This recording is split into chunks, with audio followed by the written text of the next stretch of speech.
A paz do Senhor Jesus, seja bem-vindo a mais uma aula do Seminário Teológico Paulo Leivas Macalão, onde nós estamos estudando a respeito de religiões e seitas.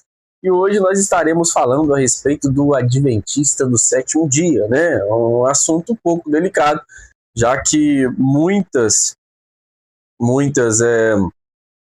cristãos acreditam que o Adventista do sétimo dia é uma religião evangélica, ok? Mas não é. Mas de fato eu quero explicar este vídeo antes de começar, que deixar algo bem claro que eu não estou generalizando, tá? Existem alguns adventistas que não acreditam em todas as crenças em que vai ser ensinado aqui, que vai ser comentado aqui, mas eu vou falar aqui a respeito das principais crenças do Adventista do sétimo dia, que é uma heresia, ok? Que é ao contrário a palavra de Deus. Bom, nas aulas anteriores nós explicamos o que é religião, né? Religião significa religare, significa religar-se com Deus.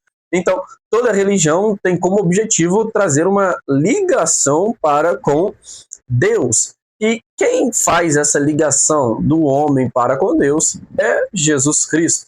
Sendo assim, para uma religião ser uma religião verdadeira, tem que ter Jesus como centro, só Jesus como centro, e ter a Bíblia Sagrada como prova de fé, como guia, como direcionadora, né? Algo que nós estamos falando ao longo dessa matéria de algumas seitas, né, que não tem Jesus como centro, né? Religiões que se parecem com religião, tem cheiro de religião, tem jeito de religião, mas no final é uma falsa religião ou uma seita, porque não tem Jesus como centro e muito menos a Bíblia como a sua regra de fé. E na aula de hoje nós falaremos a respeito do Adventista do sétimo dia e não uma comparação, ok? Mas um contraponto concernente ao cristianismo e o motivo pelo qual nós achamos estas heresias pregadas por ele, heresia. Bom, um resumo histórico para a gente começar. Talvez você já ouviu falar sobre o grande desapontamento, né? Um grande fundador, não um fundador, mas que deu início, né, ao Adventista, Guilherme Miller, lá para o século XIX, Miller ele começou a pregar. Na verdade, a maior preocupação do século XIX entre os cristãos e muitos é a respeito da volta de Cristo Jesus. O que mais se estudava, o que mais se falava, o que mais se pregava naquela época é a respeito da volta de Jesus Cristo. E um grande precursor deste assunto foi Guilherme Miller. Guilherme Miller pregava a respeito da volta de Cristo Jesus. E ele, estudando Daniel capítulo 8, que fala a respeito de 2.300 noites, né, manhãs e tardes, 3.200 manhã e tarde, ele chegou à conclusão que Daniel capítulo 8 está falando a respeito da volta de Jesus Cristo. E através de cálculos, ele concluiu que Jesus Cristo voltaria no ano 1843, ok? 1843. Isso era 25 anos antes, né? Quando ele começou a pregar, era 25 anos antes da data em que Jesus retornaria, né? Em março, se eu não me engano, de 1843. Então, o Guilherme Miller, firmado nessa ideia, firmado nesse entendimento, ele pregou a respeito da volta de Cristo Jesus. E um grupo de apenas 50 pessoas chegaram a fazer mais de 100 mil pessoas, né, durante esses anos, porque todos que entravam para esta organização, para esse grupo religioso de Guilherme Miller, estavam entrando com o propósito de esperar Jesus Cristo voltar, firmado no entendimento de Miller, né? Chegou a data tão esperada da volta de Jesus Cristo. E os adeptos a esta religião, o advento, eles então, né, já que Jesus vai voltar, para que eu vou ter bens materiais? Venderam os seus bens materiais, doaram os seus bens materiais, casa, terreno, entre outras coisas, seus patrimônios, doaram e subiram em suas casas exatamente na data em que ele determinou, com uma roupa branca, esperando Jesus voltar. Só que, infelizmente, Jesus Cristo não voltou. Então, eles revoltados, porém, Miller, ele fez novos cálculos, né? Admitiu que ele errou, mas errou nos cálculos, e através de novos cálculos, Miller chegou à conclusão que voltaria, ele errou por um ano, né? Não voltaria em 1843, mas voltaria em 1844, em março de 1844. E ele continuou pregando a respeito disso, né? Jesus Cristo vai voltar em março de 1844, Chegou, né, a nova data preparada e fizeram a mesma coisa, venderam seus patrimônio, venderam seus materiais, subiram para cima de suas casas, botaram roupa branca e Jesus não retornou. Então Miller fez um novo cálculo, né? Agora foi para 10 de outubro de 1844. Jesus voltar em outubro de 1844. E através desses novos cálculos aconteceram a mesma coisa, esperaram Jesus e Jesus não voltou. Então Miller admitiu seu erro, né? Eu errei, realmente Jesus não voltou, né? Eu achava através de cálculos, através dessa interpretação bíblica, Jesus ele retornaria, só que infelizmente Jesus não voltou na data em que eu programei, ok? E houve grande desapontamento entre os religiosos, né, dessa religião, entre o advento, grande desapontamento dessa religião.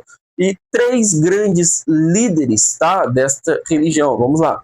Tiago White, que se tornaria futuramente esposo de Ellen G. White. Outro líder, Ellen Gold White.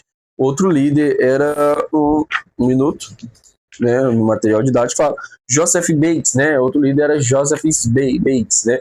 Esses 3 líderes se reuniram, tá, para montar a igreja do Adventista. Miller, ele não pregava a respeito do sábado, tá? O sábado passou a ser pregado através de Ellen White por meio desses 3 líderes. Ellen White, como sabemos, era a principal profetisa entre eles. E Ellen White teve uma revelação. Que revelação é essa? Que viu muitos desapontados indo em direção à luz. E quem guiava esses desapontados em direção à luz era ela, como profetisa. O melhor amigo que era o companheiro, né, de Guilherme Miller, depois de Miller ter admitido seu erro, então ele também teve um sonho. Que sonho era esse, né? Que viu Jesus, ele saindo do lugar santo para entrar no lugar santo dos santos. Então, eles mudaram ali a pregação de Miller e disseram que Miller nunca errou nos cálculos. Na verdade, Miller acertou nos cálculos, né? Só que ele errou no lugar, né? Miller afirmou que Jesus voltaria em outubro de 1844. Só que Jesus ele não voltou em outubro de 1844. Pelo contrário, Jesus ele saiu de um ponto para o outro, né? Saiu do lugar santo para entrar no lugar santo dos santos, o lugar santíssimo, né? Só para a gente entender historicamente o que isso significa, havia em Israel, uma vez no ano, né, na religião judaica, no judaísmo, em Israel, acontecendo no Velho Testamento, que é o dia conhecido como Yom Kippur, ou dia da expiação, que os sacerdotes, o sumo sacerdote entrava no lugar santíssimo, no Santo dos Santos, para oferecer sacrifícios ao Senhor para remissão de pecado de todo o povo, em cima da tampa do propiciatório, né, que ficava em cima da arca da aliança. Por isso que a Bíblia chama Jesus, lá para frente também, de a propiciação dos nossos pecados, ok? E havia, né, o sacerdote entrava no Templo Santo dos Santos, e o Templo Santo dos Santos era uma salinha, um lugar santíssimo, era uma salinha pequena dentro do lugar santo, que ficava dentro do templo, ok? O lugar santo, onde ficavam os sacerdotes, altares de sacrifícios ali, né, que os sacerdotes ofereciam, mas o sacrifício principal acontecia no Santo dos Santos, que era o sacrifício pela expiação de todo pecado. Então, esse melhor amigo de Miller, juntamente com Ellen G. White, juntamente com Tiago White, Joseph Bates, pregou dizendo que o Miller nunca errou nos cálculos. Só que, na verdade, Jesus ele saiu do lugar santo para ir lugar Santo dos Santos. Para quê? Para expiar ou terminar a expiação pelos nossos pecados, né? Então, lá vai a primeira crença, que é uma heresia pregada pelo Adventista, é que os nossos pecados não foram totalmente expiados na cruz do Calvário. Nossos pecados não foram totalmente expiados na cruz do Calvário. Na verdade, Jesus está fazendo esse exato momento, expiando o nosso pecado diante do Templo Santo dos Santos, desde 1844 até hoje, até a sua volta, né? Quando essa expiação acabar, Jesus então voltará. Então eles admitem que Jesus está tipo em um fórum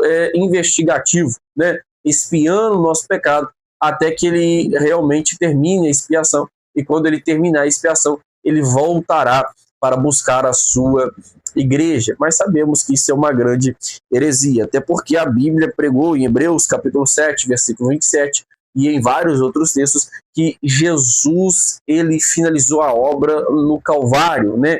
Jesus no Calvário, todos os nossos pecados foram expiados, né? O Jesus foi o Cordeiro que tirou o nosso pecado do mundo, ok? Então, a primeira heresia pregada que Jesus está no fora expiativo, só acreditamos que a expiação já está completa e foi completa através do derramamento do sangue de Cristo Jesus no alto da cruz, ok? Então é isso que eles admitem. Então, em 1863, esses três líderes religiosos, juntamente com Ellen White, fundou o Adventista, né? O Adventista significa segunda volta, né? Ou a volta de Cristo Jesus, ok? E sétimo dia, porque eles defendem a guarda pelo sábado, que já iremos comentar a respeito disso, né? Outra grande heresia, né? Eu falei uma, que é a respeito da expiação. A segunda grande heresia, né? Eu não vou falar todas, obviamente, mas pelo menos as principais, pregadas por ele, que é contra a Bíblia Sagrada, tá? É contra a palavra de Deus, a respeito da alma. A alma dorme. Eles acreditam que a alma do ser humano está dormindo, aguardando o juízo final.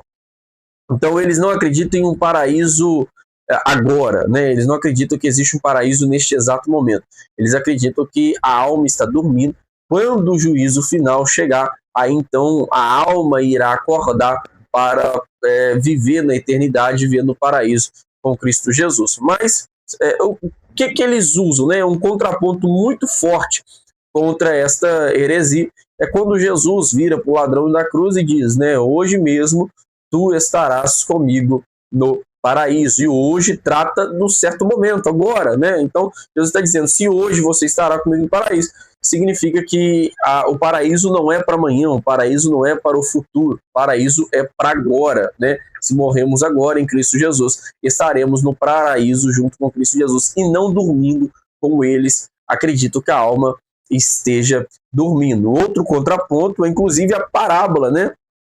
Do rico e do Lázaro, né? Do rico e do mendigo, né? A Bíblia diz, né, a parábola em Lucas, capítulo 16, que a partir do versículo 20 ao versículo 30, que de um lado estava o rico, do outro lado estava Lázaro. O rico estava totalmente consciente no Hades, ou no inferno, havia um abismo intransponível, né, separando os dois, e do outro lado, no seio de Abraão, que mais tarde passou a ser conhecido como paraíso, estava lá o Lázaro juntamente com Abraão, né? Inclusive o rico vira para o Lázaro, vira para Abraão, permite que Lázaro vá lá em cima, pregue para meus parentes, meus familiares a respeito deste lugar. E Abraão diz, não precisa, porque já tem os profetas lá em cima para pregar a respeito disso. Então nós percebemos que a alma está totalmente consciente. O rico está ali no Hades sofrendo conscientemente e o Lázaro está ali no paraíso em descanso conscientemente. Então a alma não dorme, como eles pregam, né? Segundo a Bíblia,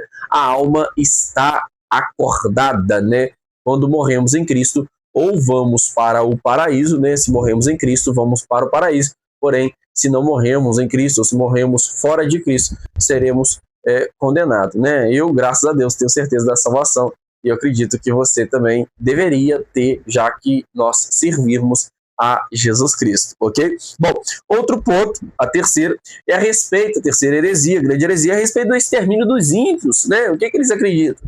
Que Deus, né? Até é bonito a fala deles, né? Que Deus jamais permitiria um churrasco humano, que Deus jamais permitiria que o ser humano passasse eternamente sendo queimado, sendo ferido, sendo flagelado, sendo machucado, né, ali no inferno, né? Então eles acreditam que todos os ímpios serão aniquilados no juízo final. Os salvos habitarão com Jesus e os ímpios serão aniquilados no juízo final. Inclusive, algo que eles pregam que é totalmente contra a Bíblia Sagrada, que eles acreditam que no final, né, os ímpios, juntamente com Satanás, será destruído. Então, todo o nosso pecado será jogado para Satanás, né? Havia em Israel, né, no dia da expiação, havia dois bodes, né?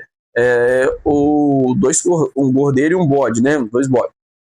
O sumo sacerdote, ele o primeiro, né? O primeiro ele matava para poder expiar os pecados do povo e levava diante a tampa da propiciação. O outro, né? Ele colocava a mão na cabeça do sacerdote e transmitia simbolicamente os pecados para aquele bode e jogava aquele bode para o deserto, né? Andava sozinho no deserto até morrer. E eles afirmam que esse segundo bode é Satanás, ou seja, né? O que eles dizem é que não é Jesus que expia todos os nossos pecados, né? O Satanás também pagará pelos nossos pecados, né? Inclusive, há algo dito em um dos livros de Ellen G. White, né? Ellen Gold White, né? Que Satanás será aniquilado juntamente com os ímpios, juntamente com os nossos pecados. Porém, sabemos, né? Vamos lá.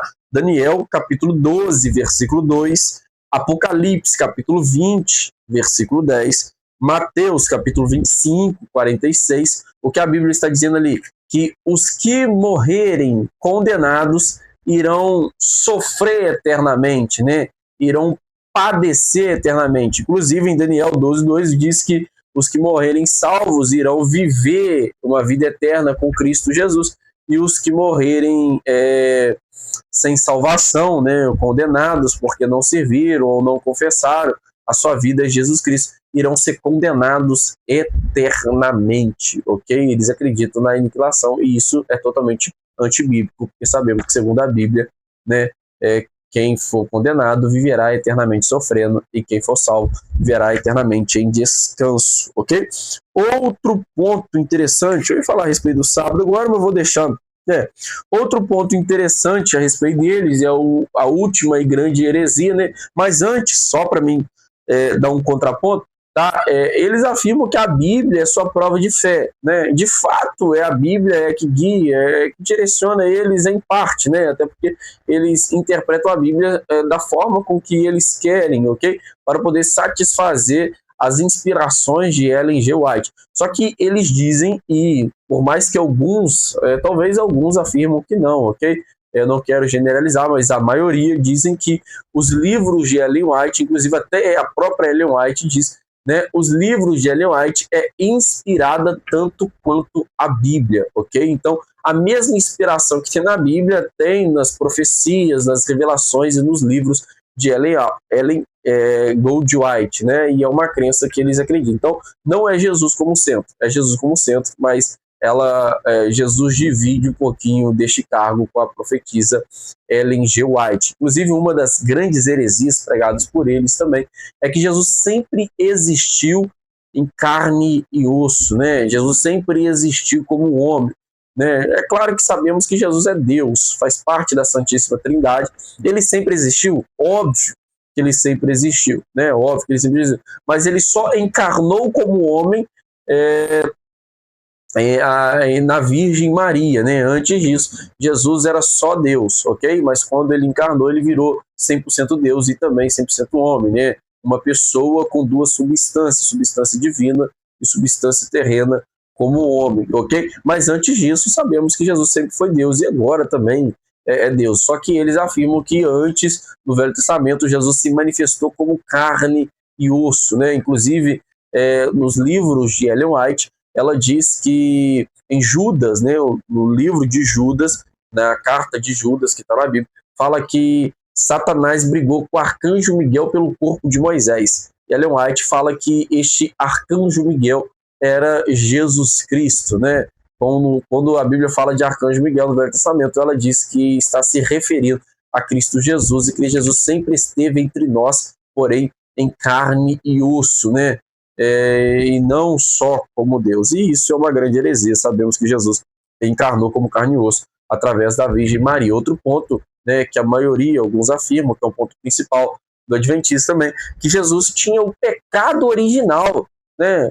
Jesus como homem, ele também, Ellen White diz, Jesus como homem, ele também tinha o pecado original. Mas sabemos, se Jesus ele tivesse esse pecado original, se Jesus tivesse pecado, né, a morte dele serviu apenas para ele mesmo, porque o salário da morte é o pecado, né? Se o salário da morte é o pecado, Jesus morrendo, ele pagou o preço pelo seu próprio pecado, né? E não pagou o preço pelo pecado de uma grande multidão, de todos nós, ok? Então, isso é uma grande heresia, porque segundo a Bíblia, vários textos comprovam isso, que Jesus ele não tinha mancha, não tinha mácula, não tinha iniquidade, não tinha pecado, nasceu sem pecado, viveu sem pecado, morreu sem pecado, ressuscitou sem pecado, né? Ele fez pecado para que nós tivéssemos a oportunidade de sermos salvos através do seu sacrifício na cruz. Então a morte de Jesus não foi para o seu pecado, foi para o meu pecado,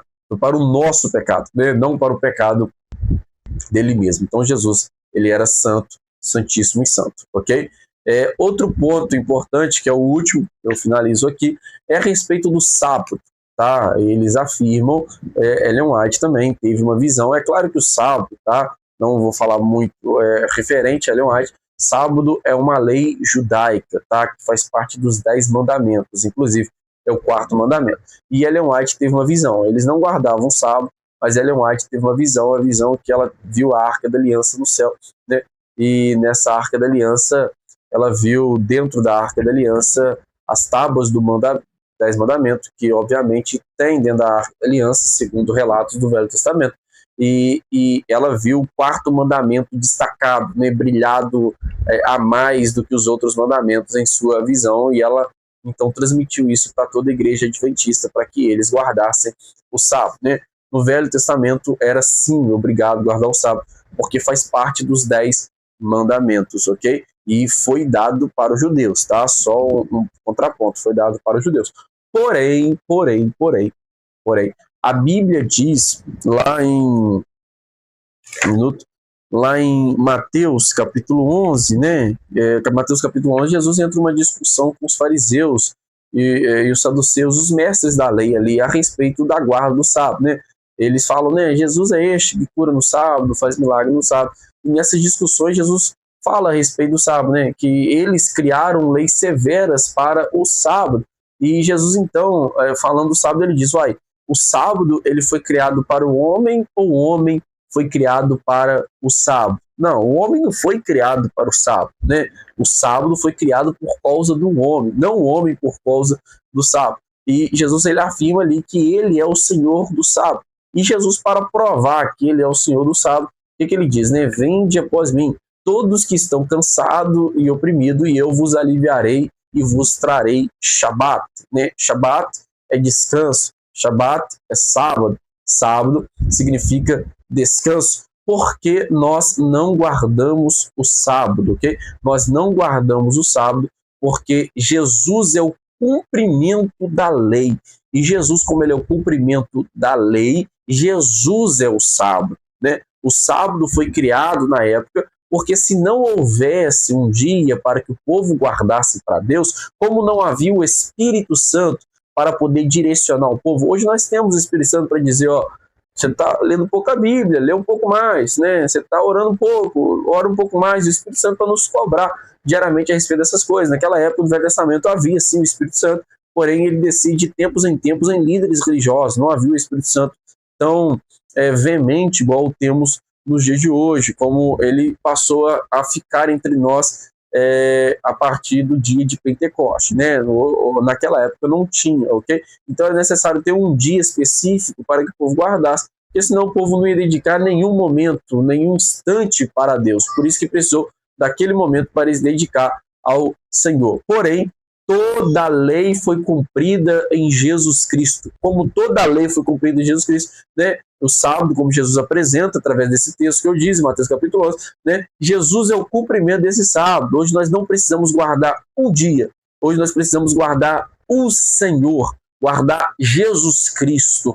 Jesus Cristo é o nosso sábado. Jesus Cristo é o nosso Shabat. Jesus Cristo é o nosso descanso. Inclusive, eles olham para esse texto e afirmam que nós, né, protestantes, guardamos o domingo. E o domingo é algo pagão, né? Ellen White diz que domingo é algo pagão, é algo que tem a ver com o paganismo, né? Só um contraponto, né? Primeiro, que nós não guardamos o domingo, nós escolhemos o domingo para cultuar, para reunir-se, e estarmos todos unidos em o seu espírito para buscar ao Senhor, mas de fato nós não guardamos o domingo em especial. Mas só um contraponto, já que eles falam a respeito do domingo. Domingo foi o dia em que o nosso Senhor ressuscitou. Domingo foi o dia em que o Espírito Santo desceu sobre a igreja no dia de Pentecoste, ok? Domingo é o dia em que os apóstolos se reuniam, né? A Bíblia diz que os apóstolos se reuniam para cultuar em suas reuniões no primeiro dia de semana, ok? Nós não guardamos o domingo, mas nós temos respaldos bíblicos para dizer que os primeiros cristãos também guardavam não guardavam o domingo, né? Mas se reuniam no domingo. Enfim, esse é o Adventista do sétimo dia, tá? Que Deus vos abençoe e te espero na próxima aula, em nome de Jesus.